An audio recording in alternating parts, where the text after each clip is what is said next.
Now get the fuck up.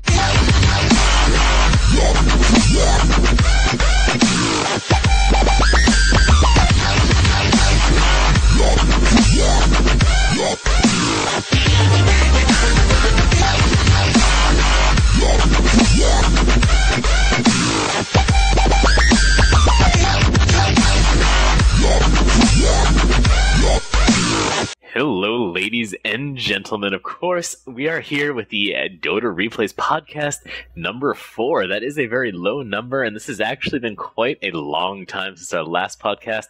So long, in fact, that I think that podcast number 3 was before the NDA was even lifted off of Dota 2. So as you can see, we've been so sucked into playing this amazing game that we have not actually gotten around to podcast number 4. And by that, Let's just call it episode 40.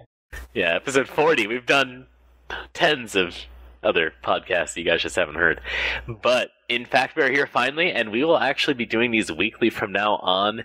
So, although today is, the 11th of October, 2011? Man, that's 1 month away from the big 11-11-11, huh? That'll be, we should do like something special for that. Oh, yeah. The world's going to end, so what are we going to do? That is true. That is approaching the end of the world, folks. So make sure to, of course, watch all these amazing podcasts, because these might be, that might be like the last thing you hear, and who wouldn't want to go out listening to our cuddly voices? With that, of course, we're here to talk to you about the latest and greatest things going on with Dota 2, and this podcast is brought to you, of course, by GameReplays.org, DotaReplays.org, and Good Luck Have Fun Casting, which we're both a part of, your source for all things horse, and I'm, of course, joined by SUNSfan, who you guys probably know from Dota Cinema, and recently casting at a Devastation LAN. Recently touching Chu's shoulder.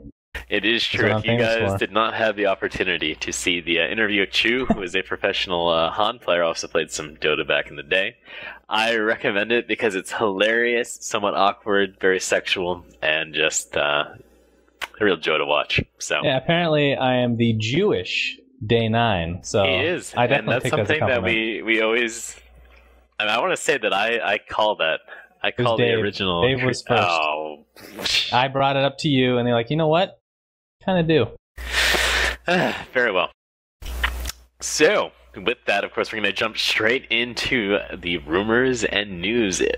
Basically, there's a whole bunch of stuff that's happened with Dota 2, so we're going to kind of quickly catch you guys up on what's been going on with the patches that have been released, and then sort of jump into what's going on recently, because, quite frankly, who cares? Who cares about stuff that happened 2 weeks ago? That's like... Right, and just to... That's like the 1950s for the internet. Like, come on. Just to clarify, we also do patch note, or a patch video on the patch day, so we're not going to take too much time to go over this stuff. Most of the stuff is going to be in that, but we're just going to briefly go over this for anybody that has not seen that yet. Exactly, and make sure to check out glhfcasting.com/YouTube to go to our YouTube channel. There you will find the patch day video overviews, as well as interviews with Chu and various other things that are equally as awesome.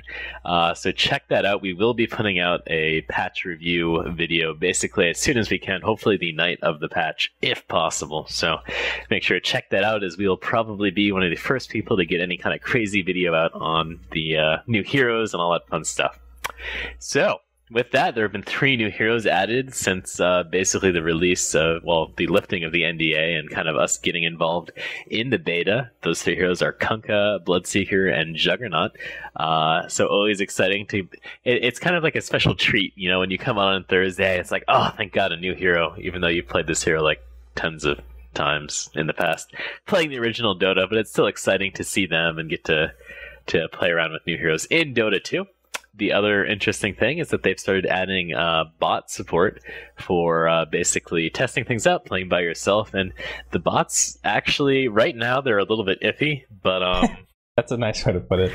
Well, okay, so here's the thing, is I agree, but in the future it looks like they're really taking their time to go through and make customized AI for each hero, and I thought the kind of cool thing is that you can issue somewhat detailed commands, like, to your bots. Like, how interesting would it be if they ended up with, like, a league where it's just, like, 1v1, each team has 5 bots, and it's just, like, you commanding them, and, like, whichever commander makes the best decisions, wins. I think that'd be hilarious. Yeah.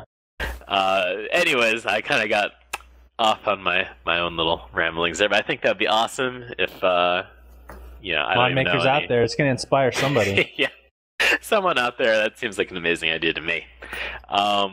Just give us credit. Basically everything else, there have been some visual changes to heroes like Lich and Vengeful Spirit especially. I know people have had mixed reviews on that, although not so much in our group of players. But for the most part, the main focus has been fixing a whole bunch of bugs. Valve's been super responsive with the community on the developer forum so far. And I mean, I have to say that I went on today and literally like half the posts are like locked on the bug things with just IceFrog responding going, fixed in next patch. And then there's my threads that get closed because people get off topic. So thanks, guys. Basically, SUNSfan just starts threads where people talk crap and get into big arguments and then end up arguing about whether cake or pie is better, and it just turns into one big awful thing. Ridiculous. So, indeed. But I mean, it's nice because you get that feeling like the stuff that you bring up, unless they're you, gets actually kind of, it gets thought over by the Valve development team and IceFrog himself, and if it's something that they immediately see a need for, they'll pretty much fix it right away. So it's nice feeling like you kind of have that direct involvement into the beta process and all that. Agreed, indeed. Other than that, that's pretty much it for all the crazy patches and everything in that regard. I mean, as you guys might have noticed if you've been watching our stream, which is Twitch TV / whatever the heck it is, Team Jelly Jeff, which actually might get some nice upgrades pretty soon here. Basically, the number of beta players has actually been significantly going up, and a lot of that's because of a lot of those various contests and whatnot that you see on sites like PlayDota.com and things like that. And us, but barely. They've been throwing out a whole bunch of beta keys recently, and I have to say that the quality of players that are coming into the game right now, I think they're more of the casual Han players, and no offense to you Han people, it's good, but you guys suck. Legitimately. It's good because basically, beginning of when I was, it was just me, nobody else had a beta key. I was playing against pros every single night, and because of that, my record now is absolutely horrendous. Yeah. So, and then when people started getting keys, the quality of play went down a little bit, but the contrast was ridiculous. Either you get a game against a bunch of pros and you get absolutely shrizzled, or it's against people that have never even played the game, never even heard about the game before, that somehow got keys. And now it's kind of evening up towards the average player, thankfully. I mean, I'm just tired of playing against people that rape my face. I mean, I know my face is amazing, looking like Jewish Day 9 and all, but yeah, the interesting thing about some of the players, like, although I know that a lot of the traditional hardcore Dota players would probably hate me saying this, is most of the players that come in from Heroes of Newerth and have gone through the matchmaking system with that and have really done well in that are infinitely better players than 90% of the non-competitive Dota scene, excuse me. And the reason for that is because, except for a few of the other sites and, all that stuff, there's really no way to kind of get into that same level of competition right away where you're being matched up in that same manner in Dota 1. And I think that's kind of cost people as far as the development of their game in that regard. But for the most part, whatever, it is good to see new people in. But people I've seen, I played with Way Too Sexy the other day, and he went like 23-1 with Shadow Fiend. Is very impressive. Very and it was literally his first game, apparently. Yeah, literally the first game he's ever played in Dota 2. So, for those of you watching that do play Han and have been good at that, don't fear. Your skills do translate relatively well, and you won't be like this terrible, terrible player that the Dota 1 fans you'll be pretty bad for a week, but you'll catch on pretty quick. Once you get used to the feel, I think that's the biggest thing, is the feel for the game is just different. Yeah, it's dramatically different, and we can jump into that pretty soon here.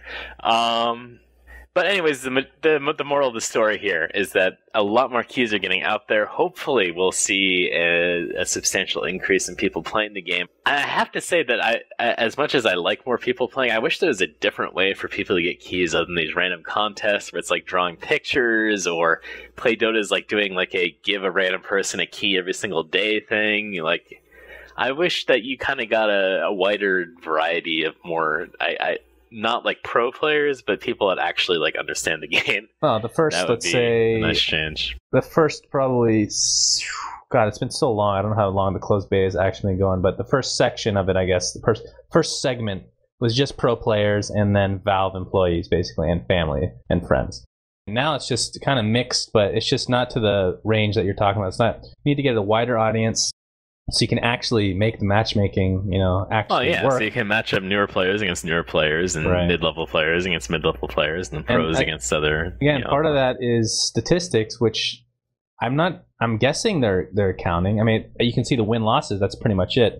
And of course, they've already stated that they're matching people up based on skill level right now. And from what I heard from Valve, there's no, it's not geography based. So, like when we're searching and we're excluding certain things, as far as I know, that's not even actually implemented into the game because there's just not enough players to match up like that.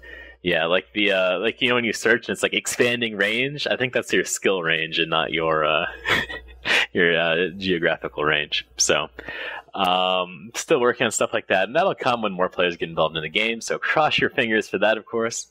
As far as other stuff goes, they just added in a tracking of abandoned games, or leaves as we have come to know them, and that's a good start. They also made a blog post on the blog.dota2.com website, basically in a roundabout, non-committal sort of way, saying that they're looking at the problem, they're tracking the leaves, and that they're going to be testing out some different solutions for how to kind of discourage people from rage quitting games and leaving 5 minutes in and all that fun stuff that comes along with not having a lever system. So hopefully that's a step in the right direction, because levers suck.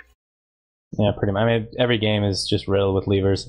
I mean, again, that post isn't really the most detailed explanation of what they're going to do, but essentially, yeah, it's exactly what you said. Basically, I mean, it's not even that. It's also the forfeit system, which hopefully we'll get to sometime in this podcast, but it's more of a combination of things that they're going to be looking at, and I don't even know how public they're going to be with that information, but I mean, we'll see how it goes in the coming months. I mean, since I started playing, it's definitely gotten better, but it has a lot more room for improvement. Yeah, now we're going to kind of jump into the two major kind of news/rumor things of this week. First of all, I want to go to the two tournaments actually that have switched from Dota 1 to Dota 2.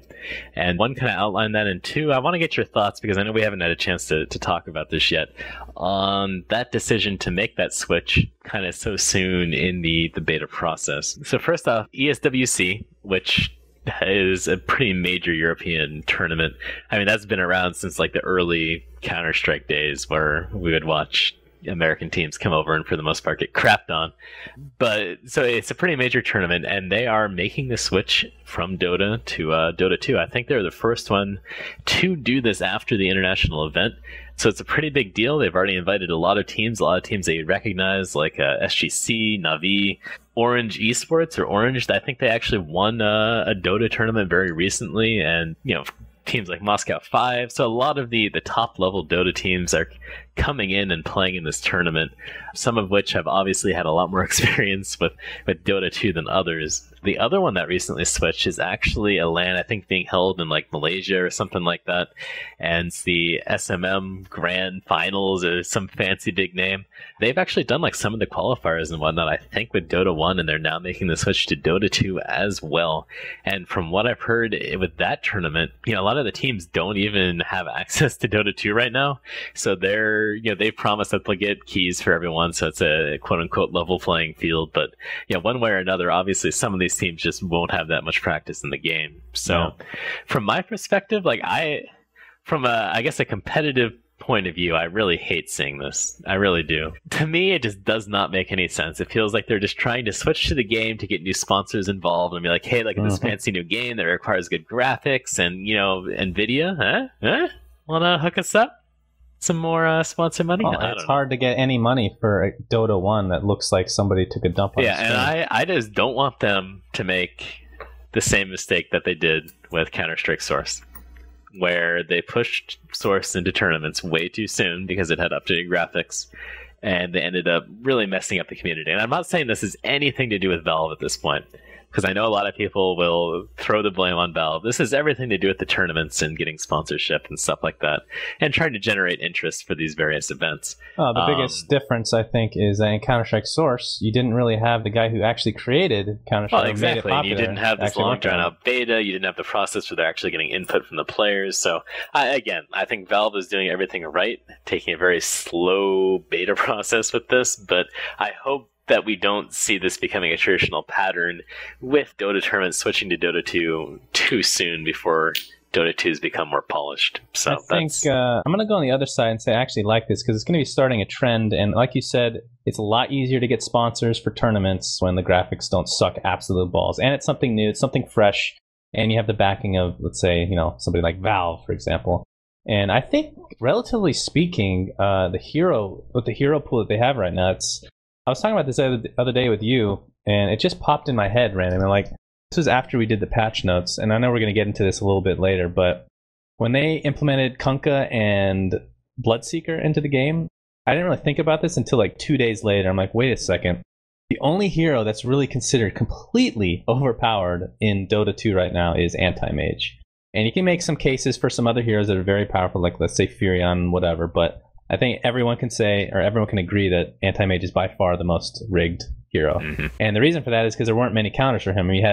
I know there's more than just this, but for example, Doom from Doombringer, I don't even consider that a counter per se. It silences him, sure, but it's wasting a very powerful spell on somebody that takes 25% of that damage at the end of the day. So the fact that they implemented somebody like Kunkka who can bring Anti-Mage back with the X marks a spot, or Bloodseeker with that ridiculously long silence, just goes to show that they're trying to balance this game with the very limited pool, which is why they're only implementing certain heroes and they're not just flooding everybody in right now. So relatively speaking, I'd say it's a pretty balanced game for the most part. So I kind of like how they're picking it up with all these new, all these tournaments picking it up. And I mean, you got to start somewhere. Obviously, the International was the first one, but that was Valve themselves, so that I don't think we can really count that at the end of the day. Yeah, exactly. I think this will start a trend, hopefully. Like, hey, come out and basically test our game for us, and we'll put on a show and pay you a crap load of money. Whereas this is more of a transitional thing from Dota 1, where it's taking the place of an existing tournament. Plus, from like a spectating point of view, I mean,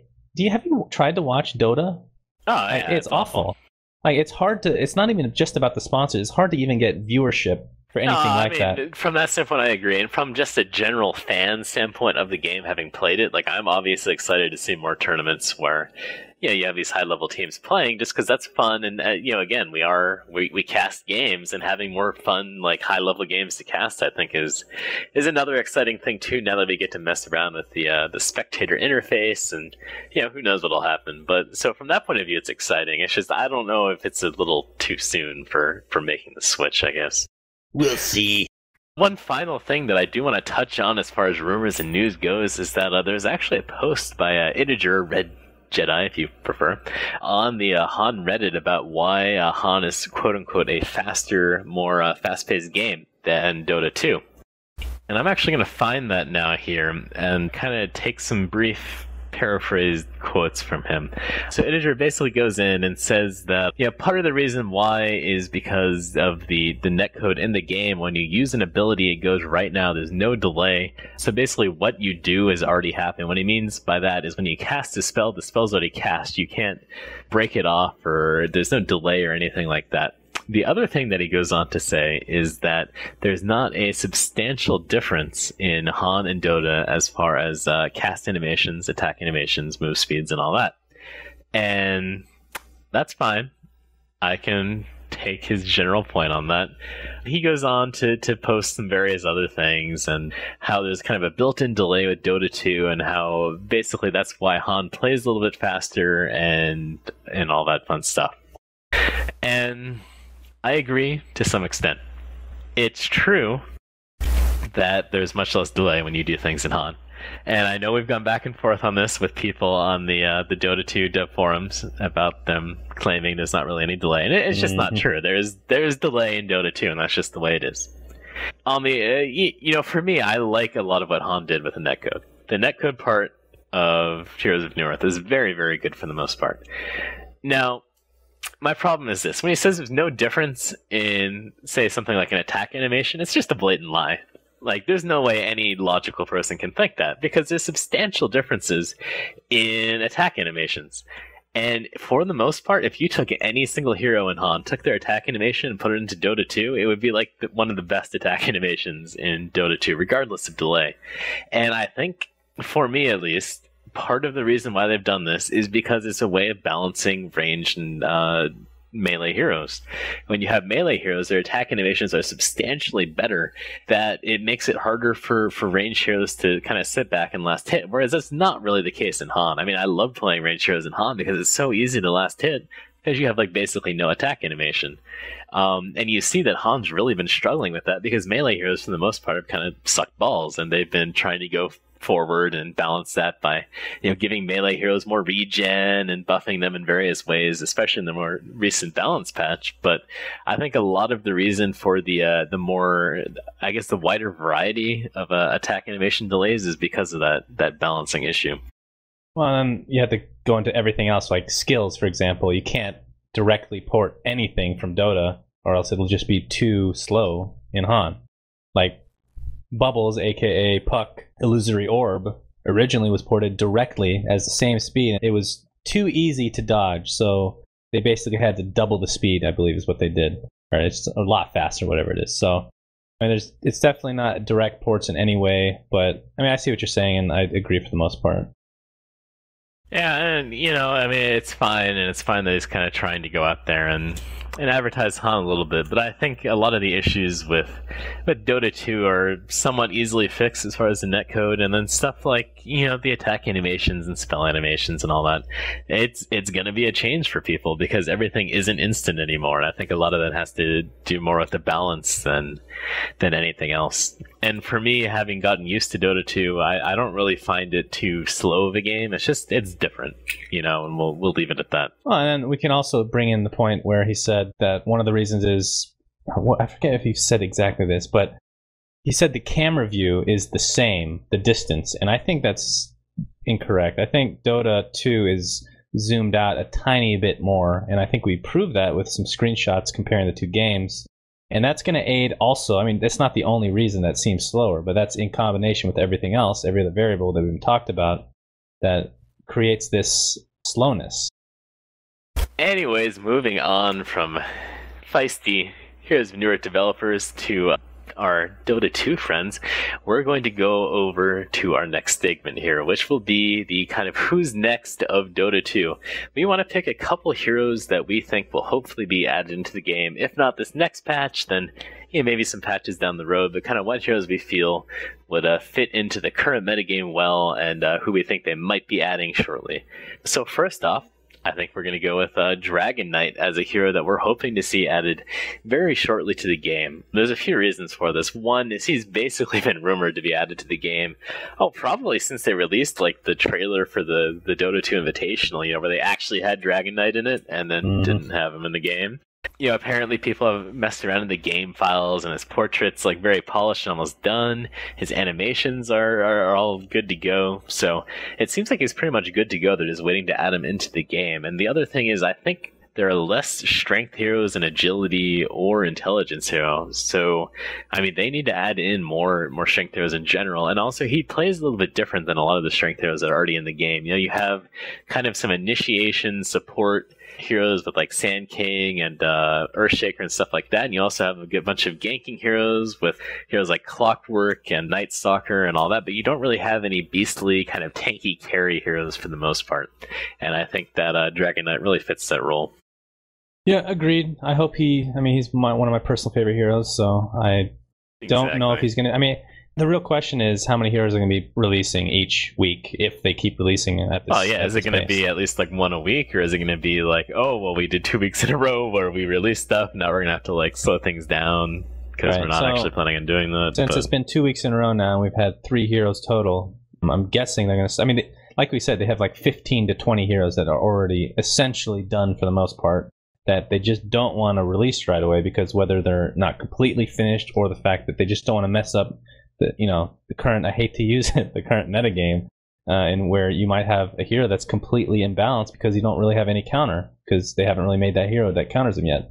But speaking of that, it's kind of funny that we went over this because Rikamaru, aka Stealth Assassin, is gonna be in the next patch. I promise you. Or the next time they release a hero, he will be part of it. He quoted on that one, so that's yeah. You can quote the Jew. It's gonna be on Reddit now. Call me Jew9. Right, that's what Ricky will be in next patch. Yes, and the reason I think that is because the Dota 2 blog post from today, the title is, although the actual content of the post just rambles about nothing basically, the actual title says Steeled and Tempered. And Rikamaru's, one of his lines that has already been on YouTube, like the audio files, is Steeled and Tempered. So that reason, among, like we were talking about before, how silence just destroys anti-mage, and we already have a Bloodseeker with a silence, and of course X marks the spot. It's not a silence, but same effect essentially when you can combine it with your torrent. And then you have Rikamaru, who basically he's invisible, which we don't have much of, so that's going to promote things like Gem, Dust, and even promote, like a Slardar pick, which we never really see that much for whatever reason. But you also get the silence with that smoke bomb of his, so that'll directly counter, well, it directly counters almost any hero, but directly anti-mage since he really can't get out of it. But that's another reason why, I think he'll fit in nicely, but whether he fits in or not doesn't really matter to me because he's going to be put in regardless. And again, we don't really have that many late game carries if you really think about it. You think about it, there's Anti-Mage, there's Weaver, and Spectre? Yeah, Spectre. So that's 3. Every single international match we looked at, or that was viewed, those 3 heroes are basically in every game. So I think, although Stealth Assassin, aka Rikamaru, isn't really the strongest carry in the game, I think I think he's a good transitional kind of carry, where he's mid to late game, he does some burst damage. And as you said, he's a decent kind of, he's good against other carry heroes too, which is kind of nice to see because his blink comes in, does a lot of damage. And the other reason why it's actually pretty good in that regard is because not only does he have the silence with his smokescreen, but it also does a decreased movement speed, decreased attack speed, and gives like a 75% chance to miss, which is very good against other kind of auto-attacking hard carry heroes. So I think that'll be a good addition to the game. And for me, it's just whatever they decide to add, I'm always excited to see it. All right, next up here, we don't have a metagame debate. We have a beta game or beta game debate here. We are going to take one sort of topic that has been kind of a hot topic in the dev forums for Dota 2, or a hot topic kind of amongst ourselves or on Reddit or just whatever in the general community, and kind of discuss it, kind of give our thoughts and opinions on whether if it should be something added to the game, if there's something in the game that needs to be tweaked, just whatever. So today's topic will be the question on should there be a forfeit or concede feature in Dota 2. And just to kind of lay this out, in Heroes of Newerth, there's a concede function. After 15 minutes, you need 5 people to concede. It's like a vote. And after like 30 minutes, you need 4 people to concede. So it's not like it's an easy thing to do. It's not like people are going to screw you over if you think you can win late game because you're playing Spectre and farming well. Well, they can kick you. Well, yeah. But there's no kick function in Dota 2. True. But so it pretty much requires a consensus vote for this thing to happen. But a lot of people are really against this, very, very staunchly against this for Dota 2. And I guess you can kind of explain why. Well, there's not much to explain. I actually created a thread on the dev forum. It's probably the hottest, thread in the forum. I think it might have been the one that got closed by the devs because it just got out off topic at the end of the day. But basically, the only argument they really had was, although I must say that this was technically in Dota, if you really think about it, with a lot of I forget what they're called, THR and Dota. Is it Dotalicious? I can't remember. But basically, third-party clients that take away the lag from the original Dota. They also had concede or forfeit features. So it's not like it's a completely brand new thing. But the biggest thing that the people that don't want forfeits in the game at all is, well, there's two main points. One, the winner, aka the people getting forfeit upon, they'll feel no satisfaction from actually winning a game, which, whatever. I'm trying to be a devil's advocate here, but it's just not going to work. And the second major point about this argument is it basically promotes people to give up, is what everybody's all worried about. It promotes people to give up. You kind of develop this give up attitude, forfeit attitude, whatever you want to call it, that can be somewhat contagious, which, that's pretty true. to some degree. Oh no, we know it's true because people on Han are terrible about that. But again, it's like you need the whole team. But And at the end of the day, I think it all comes down to, like I was telling you earlier, the stipulations or criteria to which a forfeit is allowed. And I think that's exactly. I think it's foregone conclusion that they're going to be adding a forfeit of some sort. But it just comes down to what they're, a lot of people have had that kind of, the one other argument basically for no concede function is that they're not adding it in for the beta because they want to have games play out so they can get, a full data set for kind of how their game is playing and all that kind of stuff. And I can understand that. Like, you don't want a whole bunch of games that end early. But at the same time, like, is any data that you really gather from a game where, like, 3 people are AFK in the fountain and, like, other people are just getting, like, completely screwed over valid either?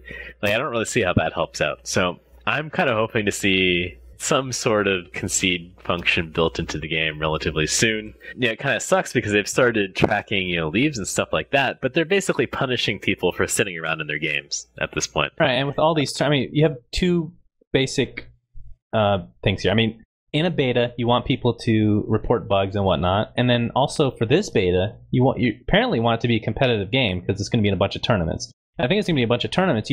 It's going to dissuade people from watching if the games last an extra 20. I mean, the games are already ridiculously long to begin with. That's the major complaint for anybody that watches Dota or Han or any of the same genre, is that games are 40 minutes at basically average. So you're basically adding on an extra 10, 20 minutes or whatever it's going to be for teams that can't forfeit.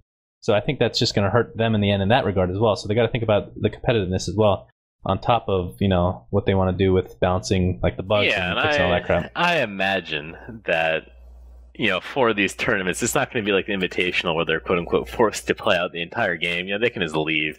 But, I mean, when you're watching, like, StarCraft or StarCraft 2, it's not like they have to play out the entire thing until every last building is taken down and burning and destroyed. Most of the time, even when a game looks maybe somewhat even to the untrained eye, when someone knows that they're done, it's just GG, that's the game, and then they leave the game. And that's basically the way it should be. The game's over, or they feel like it's over, then that's that. Yeah, and I used to be on the other side of this. Yeah, we've talked about. You're a very stubborn old man. Yeah, I mean, I definitely, that's why I can understand the argument from the other side, but at the end of the day, now that I've been through both worlds, I guess, the forfeit system is definitely better. It just needs to be tweaked to the point where it's just can't be abused and things of that nature. And you're not going to make everybody happy at the end of the day. And you just have to realize that and just bite the bullet. And thus, our judgment has been rendered. The debate is over officially. There can be no arguments made, no claims otherwise. There has to be a concede feature. And I wish I could make like a little stamping sound, or like a judge's like gavel. I don't know, something very official sounding, but unfortunately we don't have any of those things. So you're stuck with there we go. Shannon's that was my hand. I had to improvise. He's pimp slapping the desk with, I don't know, victory. Anyways, that about wraps it up for this podcast number 4 on the 11th of October here. From now on, we will be trying to schedule these every single Sunday night from here forth, so you guys will be able to wake up early in the morning on Monday, stumble to work, and then of course go to YouTube and listen to us. Yeah, I'm sure that'll really cheer you up as you slave away for your employers. That, guys, that basically wraps everything up. Make sure to check us out on jhfcasting.com as well as dotareplays.org. And if you're interested in checking some more out about Dota 2 or just watch us play and listen to people yell at each other while they lose horribly, make sure to check us out at twitch.tv/teamglhf, and one of our cuddly GLHF members will be on there streaming away and all that fun stuff. With that, that's going to wrap it up. Thank you, of course, SUNSfan, for of course, anytime, bro. Hanging out with me. I love you. And that you can just call me the Jewish Day 9. That's my new moniker, so enjoy it. Yeah, I hope that really takes off, because I can just say like, Jew 9. What do you think? Well, you certainly have the nose and crooked glasses for it, so there you go. Thanks for watching, guys, and we'll see you next Sunday.